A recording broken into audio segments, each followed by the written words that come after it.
Bienvenue à ce numéro du Journal des Journaux paru du 11 au 17 décembre 2023, une semaine durant laquelle l'actualité nationale était dominée par le sommet des chefs d'État de la CEDEAO à Abuja. À cet effet crise politique au Niger, la CEDEAO revoit sa copie et tend la main au CNSP, titre à sa une Niger Interhebdo, qui constate qu'en désignant des médiateurs pour discuter avec le CNSP, l'organisation sous-régionale reconnaît ces derniers étant l'organe qui dirige le Niger. Ce qui constitue une victoire pour les partisans d'une solution négociée à la crise que traverse le Niger depuis le 26 juillet 2023 et le renversement du président Mohamed Bazoum par les militaires du CNSP. Les médiateurs, contrairement au passé, sont au nombre de 3, qui plus sont des chefs d'État en exercice dont le Togolais Faure Eyadema, celui-là même choisi par les autorités militaires du Niger comme facilitateur et seul chef d'État civil de la CEDEAO et du monde à recevoir en visite officielle le président du CNSP, le général Tchani. Par le passé, la CEDEAO nommait un seul médiateur.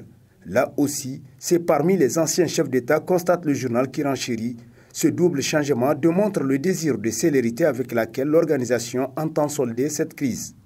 La crise trouvera sa solution par la négociation, a reconnu la CEDEAO, en désignant des médiateurs avec en plus la possibilité de lever les sanctions progressivement en lien avec les avancées de la définition du calendrier de la transition, nous apprend l'hebdomadaire pour qui l'évocation de la transition et de sa durée par la conférence des chefs d'État est une reconnaissance de la fin du pouvoir de Mohamed Bazoum, ce qui est loin des espoirs de ses partisans exilés pour qui le seul président du Niger demeure leur patron.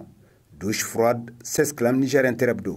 Le plus grave titre pour son éditorial, l'hebdomadaire L'Éclosion, pour qui, sans surprise, le 64e sommet des chefs d'État et de gouvernement de la CEDEAO vient de maintenir les sanctions criminelles contre le Niger dimanche à Abuja, au Nigeria.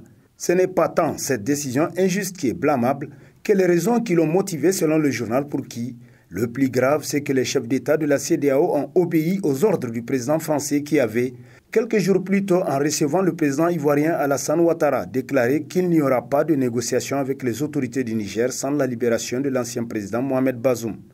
Ce qui est honteux est que les syndicalistes de la CEDEAO n'ont pas été sensibles aux souffrances de la population du Niger dans leur obéissance aveugle aux colons français. Le plus grave est qu'on trouve des Nigériens auxquels le pays a tout donné, qui sont allés jusqu'à Abuja pour simplement aider à punir le fier peuple nigérien, constate le journal qui poursuit. Le plus beau est que le peuple nigérien est déterminé à ne plus accepter qu'on lui dicte ses choix. Il les prendra seul et les assumera aussi. Pareil pour le peuple de l'AES qui est plus que jamais déterminé à prendre son destin en main selon l'éclosion qui conclut. Et ça, aucun occidental ne peut l'arrêter aujourd'hui ou demain, Inch'Allah. D'échéance politique, le bal de renégats titre entre autres à sa une l'hebdomadaire Le Courrier, pour qui les événements au Niger depuis le coup d'État du 26 juillet ont fini par révéler aux Nigériens le visage de tous les acteurs politiques du pays, pour comprendre combien certains d'entre eux peuvent s'aimer plus qu'ils ne peuvent aimer leur pays. On a en effet vu à quel point certains peuvent aller à des extrêmes pour défendre leur pain menacé, y compris s'il faut que cela passe par la destruction du pays et l'élimination de tout son peuple par le bombardement qu'ils peuvent commander à cette fin. On n'avait jamais cru qu'un homme politique, pour ses seuls intérêts, dusse faire de tels choix macabres contre son pays, constate le journal d'après qui, quand d'autres, et ils sont nombreux, partaient en exil, vivant toujours sans doute les affres de l'exil et dans la nostalgie d'un pays qu'ils auraient aimé habiter aujourd'hui, reconnaissant enfin ses douceurs perdues, choisir d'être discrets, vivant l'exil dans la douleur de la solitude, loin des familles. Aveuglés par leur égoïsme démesuré, les forçats ont oublié jusqu'à l'honneur qu'il leur faut à tout prix préserver. Peuvent-ils enfin comprendre à quel point les leurs ont souffert de les voir jouer au guignol et le mauvais rôle quand, à l'âge qui est le leur, l'on voudrait plus lire chez eux sagesse et humanité qui leur rendent le respect dû à leur âge qu'ils semblent ne plus connaître pour se conformer à la conduite qui y sied, selon Le Courrier. Entretien du chef de l'État à la RTN des gages d'assurance sur certaines questions cruciales, titre dans la rubrique Nation de sa parution en date du 12 décembre, le bi-hebdomadaire La Roue de l'Histoire Info, pour qui, dans l'entretien accordé en Hausa, en Zarma et en français, le chef de l'État a fait un large tour d'horizon sur des cruciales de la vie de la nation, comme la mise en place de la COLDEF, de la Cour d'État, de ses voyages à l'extérieur, des rapports avec la CEDEAO, etc. Un langage réaliste, Mesuré et prudent se dégage des propos du chef de l'État d'après le journal qui poursuit. En bref, le 10 décembre 2023, c'est tous les sujets de haute importance sur la vie de la nation qui ont été abordés sans langue de bois par le président du Conseil national pour la sauvegarde de la patrie CNSP. Une sortie médiatique qui a rassuré les Nigériens quant à la volonté du chef de l'État sur l'agenda de la transition qui fera du Niger un pays souverain qui sera mis sur les rails de son développement, conclut La Roue de l'Histoire Info. Communication présidentielle quand Bazoum fait de sa femme et de son fils un bouclier pour avoir la pitié de la communauté internationale, titre à sa une l'hebdomadaire Le Monde aujourd'hui, qui, rapportant les propos du président Tchani, nous apprend que le cas de Bazoum a pourtant été humainement traité par celui qui l'a renversé le 26 juillet, quand dès le 28 juillet, il lui envoyait un émissaire pour lui dire que son épouse et son fils peuvent sortir du palais pour s'en aller où ils veulent. Cette révélation a davantage fait douter les Nigériens de l'ancien président Bazoum, car personne ne comprend pourquoi il fit un tel choix. On aura finalement compris que c'était une stratégie de sa part pour susciter tant de compassion pour sa femme et son enfant, qui n'est pourtant pas un mineur. Les gens pouvant penser que c'est parce que la transition manquerait de cœur qu'on garde avec lui sa femme. Les Nigériens peuvent d'ailleurs s'interroger sur cette préoccupation de la France, aujourd'hui obsédée par le cas de Mohamed Bazoum, comme si sa vie devrait être plus importante que celle des 26 millions de Nigériens.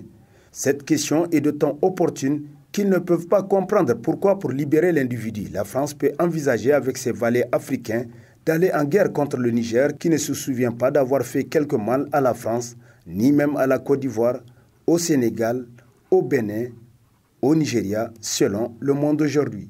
Signe des temps, hommage à nos héros africains, s'exclame à sa une le bimensuel L'Étincelle, qui nous apprend que le Libéria a obtenu son indépendance un 26 juillet 1847. Le premier en Afrique, le président de l'Égypte, ancienne République arabe unie, le colonel Gamal Abdel Nasser, avait bloqué et fermé le canal du Siège, et c'était contre les armées coloniales de la Grande-Bretagne, d'Israël, de la France qui avaient fait marche arrière. Seul contre tous, voilà un grand homme qui avait démontré que le courage et la détermination sont une affaire des hommes engagés à défendre une cause. Et c'était aussi un 26 juillet 1956. Toutes ces dates sont historiques et ces dirigeants ont été affichés comme des dirigeants patriotes selon le journal pour qui les livres d'histoire mondiale les ont retenus et leurs noms sont inscrits dans un dictionnaire. Le général Abdourahmane Tchani entre aussi dans l'histoire pour avoir renversé le régime défunt un 26 juillet 2023. L'histoire le retiendra sans doute pour l'œuvre salutaire qu'il a commandée avec ses compagnons d'armes au profit du peuple nigérien. Gageons qu'avec ses pairs du Burkina Faso et du Mali, qu'ils deviennent les AES et BMN de la sous-région, conclut L'Étincelle. Les plans machiavéliques d'Issifou Mahamadou pour la transition, pour qui Zaki prend-il le général Tchani? S'interroge l'hebdomadaire Le Regard Citoyen. Pour qui, on le sait bien, depuis le 26 juillet 2023, Issifou Mahamadou est à la manœuvre pour tenter de récupérer l'actuelle transition politique. On le sait aussi, même s'il n'est pas l'auteur direct du coup d'État du 26 juillet dernier, il en paraît aujourd'hui comme l'un des grands gagnants d'après le journal qui renchérit, car il en avait marre du régime de Mohamed Bazoum qui commençait à s'émanciper petit à petit de sa tutelle encombrante. Aujourd'hui, Bazoum déchu, il croit pouvoir manœuvrer à nouveau pour remonter la pente grâce aux combines et autres ruses dont lui seul a le secret. Ainsi, en catimini, il montre patte blanche envers le CNSP et encourage ses partisans à accompagner l'actuel processus de transition politique. Alors, il aurait imaginé et conçu un plan des plus machiavéliques qui soit, en sortant de son imagination débordante, une formule inédite. Selon cette formule imaginée par le stratège Issifou Mahamadou, ce serait une transition de 14 mois avec un président de transition. Charité bien ordonnée, dit-on souvent, ce serait lui-même Issifou qui serait ce président de transition, nous apprend le journal qui poursuit. À défaut de lui, ce serait un de ses fidèles lieutenants, Kalla Ankoro, l'actuel secrétaire général du PNDS Tareya. Voilà, d'après l'hebdomadaire, le funeste plan de sortie de crise que Zaki et son clan mijoteraient de mettre en place pour tenter d'embarquer le CNSP. Mais mal leur en a certainement pris, car aussi bien le général Tchani, les autres membres du CNSP et l'écrasante majorité des Nigériens n'accepteront de ramener le diable en personne au pouvoir au Niger, conclut Le Regard Citoyen. Agence du barrage de Kandaji, beaucoup de bruit pour rien, s'exclame dans sa rubrique Société l'hebdomadaire satirique Le Canard en furie, qui nous rappelle qu'un proverbe populaire enseigne que la critique est facile, mais l'art difficile. À l'agence du barrage de Kandaji, cette assertion se vérifie nettement par l'attitude négative de certains cadres, recrutés à grands frais pour constituer les ressources humaines capables d'apporter une expertise nationale digne de ce nom pour accompagner la réalisation de cette méga infrastructure indispensable pour le développement socio-économique du Niger. Mais, hélas, le constat se serait révélé décevant dans ce domaine, en dépit des conditions de travail exceptionnelles que la direction de l'agence avait créées pour l'ensemble du personnel, nous apprend le satirique qui poursuit. Pour mettre de l'ordre avec la plus grande objectivité possible, la Direction générale sur financement des partenaires techniques et financiers avait décidé de recruter un cabinet indépendant chargé de réaliser une mission de bilan de compétences du personnel et audit organisationnel de la BK. C'est sans doute cette exigence de compétences et de résultats qui n'aurait pas été du goût des partisans de la facilité, qui ne conçoivent les responsabilités qu'en termes d'intérêt personnel égoïste, nous apprend davantage le canard en furie qui renchérit. C'est sans conteste cela la source principale de toute cette cabale ignoble contre le DG actuel de l'ABK, dont ils auraient espéré le limogeage suite au changement de régime intervenu le 26 juillet dernier. Coopération infructueuse, le retrait des forces françaises prend fin le 22 décembre, titre dans ses colonnes le bimensuel Le Troisième Œil, qui nous apprend qu'au total, sur les 2500 soldats annoncés, il ne reste qu'à présent 157 responsables des équipes en charge de la logistique. Globalement, 1346 militaires français sont déjà hors du pays, tout comme 80% de leur équipement logistique.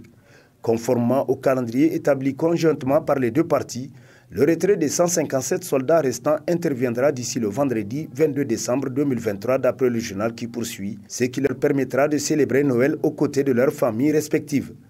C'est la résultante de la mobilisation citoyenne entamée depuis le 26 juillet au plan national qui a fini par bouter hors de nos frontières ces forces du mal, constate le Troisième Œil pour qui, désormais, seuls les États du Sahel vont assurer leur sécurité et sans doute que pour le réussir, ils doivent faire confiance à leurs armées et donner les moyens qu'il faut pour qu'elles puissent y faire face avec professionnalisme. La caravane nationale jeunesse nigérienne debout accueillie à Dosso, titre dans ses colonnes l'hebdomadaire Niger Times, qui nous apprend que cette caravane initiée par des artistes militaires et le rassemblement des patriotes a été accueillie à la tribune officielle de Dosso dans l'après-midi du 9 décembre 2023.